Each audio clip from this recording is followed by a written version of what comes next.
सभी का दलों की भाई होने के नाते आप सभी का बहुत बहुत स्वागत करती हूँ, वंदन करती हूँ, सभी को प्रणाम।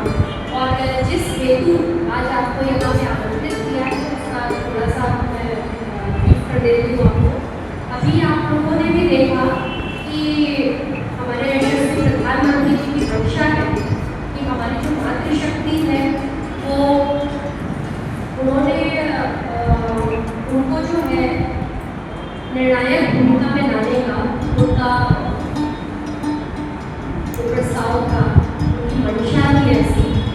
तो इस मंशा को लेके उन्होंने 3 दिन का 16, 17 और 18 अप्रैल में एक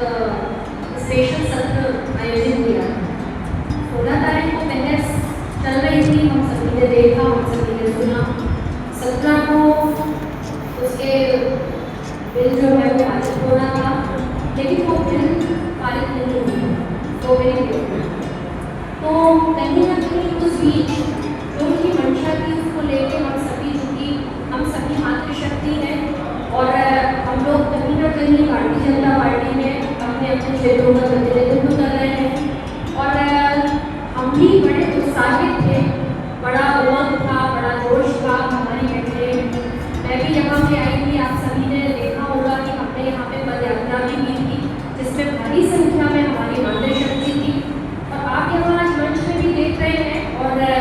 हमारी और भी बहनें हैं जो दलों का प्रतिनिधित्व कर रही हैं, अपने अपने वार्डों में भी कर रही है, अपने जिला पंचायत, जनपद पंचायत में, यहाँ तक कि मैं प्रदेश में प्रदेश मंत्री दायित्व का निर्वहन कर रही हूँ। और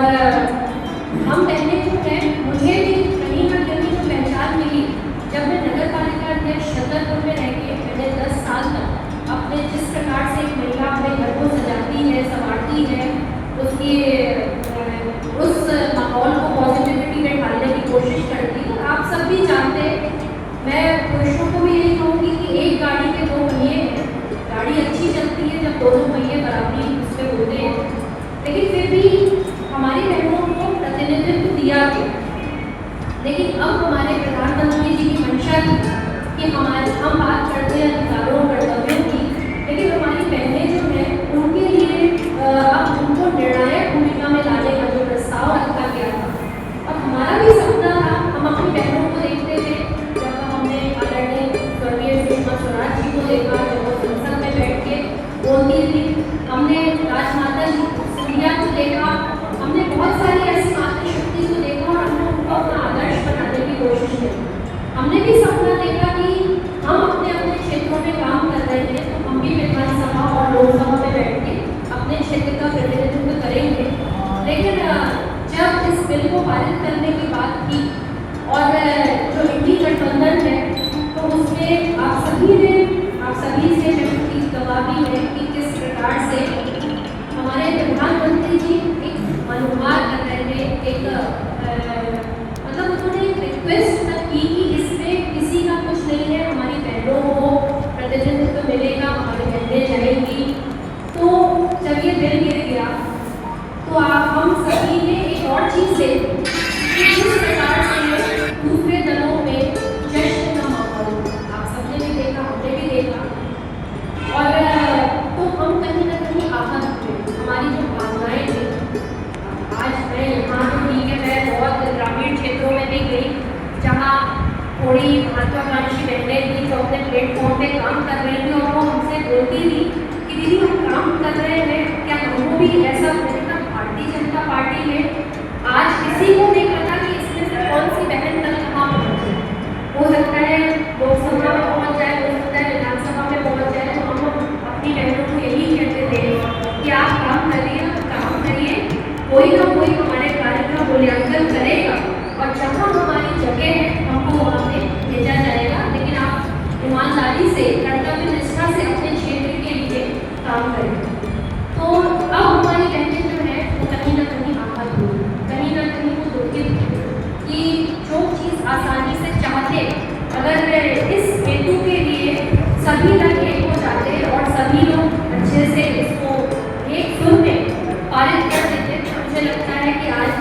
माहौल भी कुछ दूसरा होता है। तो इसको लेके ये तो मैंने आपको छोटी सी प्रस्तावना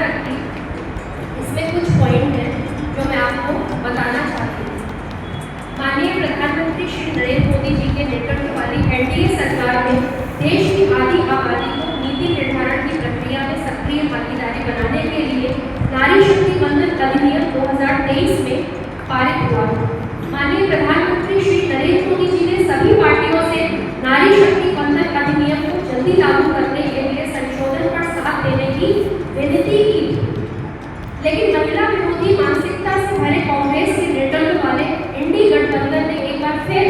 17 अप्रैल 2026 को इस अधिनियम को 2029 लोकसभा चुनाव में लागू होने से रोक दिया। प्रस्ताव होने के बाद कांग्रेस, डीएमके, टीएमसी और सपा जैसी परिवारवादी पार्टियों के सदस्यों में खुशी सभी सदस्यों ने खुशियों से तालियां बजाई और उत्सव। माननीय प्रधानमंत्री श्री नरेंद्र मोदी जी ने देश को संबोधित करते हुए क्षमा प्रार्थी भाव से कहा कि उनके सपनों को कठोरता से कुचल दिया गया। नारी शक्ति वंदन अधिनियम में अपेक्षित संशोधन नहीं हो पाया, जिसके लिए उन्होंने सभी माताओं और बहनों से क्षमा निवेदन किया। आप सबने देखा कि जब 1.5 दिन बहस चली, 16 तारीख को बहस चली, फिर जब ये बिल गिर गया तो फिर से राष्ट्र के नाम एक संदेश हमारे संवेदनशील प्रधानमंत्री जी का हम सभी के लिए आया, जिससे हमने देखा कि उनकी आंखें भी कहीं न कहीं धुंधली हुई और उनकी जो आवाज़ थी उसमें भी कपकपाहट। और हम सभी बहनों ने देखा है, हम सभी जानते हैं, सभी बहनें अपनी अपनी पार्टी में गए और हमने देखा है कि हमारी एकमात्र पार्टी महिला के लिए जन्म से लेकर मृत्यु तक, यहाँ तक कि आपको बताऊं कि हमारी कुछ ऐसी बहनें जो गर्भवती होने के बाद जो लड्डू खाने तक का पैसा जो है उसकी भी चिंता हमारी सरकार ने किया। जब ऐसी बहनों के लिए हमारी सरकार ने इतना कुछ किया, यहाँ तक कि आप देखें कि वैक्सीनेशन जो आजकल इसका यूट्रस कैंसर जो आप सभी जानते हैं कि ये 13 से 14 साल की बच्चियों में यूट्रस कैंसर ना हो, इसका रोकथाम तक हमारी सरकार बड़े पैमाने में कर रही है। अभी हम लोग इसके लिए भी एक मुहिम चलाएंगे। तो आप देखिए कि जो सरकार चारों खाने से, चारों दिशाओं से सिर्फ और सिर्फ महिलाओं के लिए इतनी सारी योजनाएं, क्योंकि पता है कि कहीं ना कहीं सृष्टि की रचयिता जो है वो हमारी मातृशक्ति है, और मातृशक्ति अगर स्वस्थ रहेगी, पढ़ेगी, लिखेगी, बढ़ेगी, तो आप देखिए कि हमारे देश की जो उन्नति होगी है वो होगी, ये हम सभी जानते हैं। और इसी बात को आपने वैदिक समय से भी देखा। अगर आप डिपार्टमेंट देखें कि पावर का डिपार्टमेंट माँ दुर्गा को दिया गया, गृह डिपार्टमेंट माँ काली को दिया गया, भोजन का डिपार्टमेंट माँ अन्नपूर्णा को दिया गया, फाइनेंशियल डिपार्टमेंट माँ लक्ष्मी को दिया गया। ये वैदिक काल की बात है। वैदिक काल में भी हमारी महिलाओं को, हमारी मातृशक्ति को जो स्थान मिलना चाहिए वो मिला, लेकिन फिर बीच में आप 70 साल तक, मैं दूसरे पक्ष के लिए कहना चाहती हूँ कि 70 साल तक आपने राज किया, तब आपने कभी भी महिलाओं की उन्नति के लिए क्यों नहीं? आज हम गाँव में जाते हैं, हमारी बेटियां लाडली लक्ष्मी है। आज हम गाँव में जाते हैं, हमारी मातृशक्ति लाडली लक्ष्मी, लाडली बहना। हम सभी ऐसे अंचल से आते हैं, बुंदेलखंड के अंचल से आते हैं। हम सभी अपने अपने घरों में अपनी बेटियों को, अपनी बहनों को, अपनी पत्नियों को चाहते हैं कि उनकी मर्यादा भंग न हो। जो हमने सीमाएं तय की है, हमारी घर की महिलाएं मर्यादाओं में, उन सीमाएं में रहती हैं। आज तक किसी ने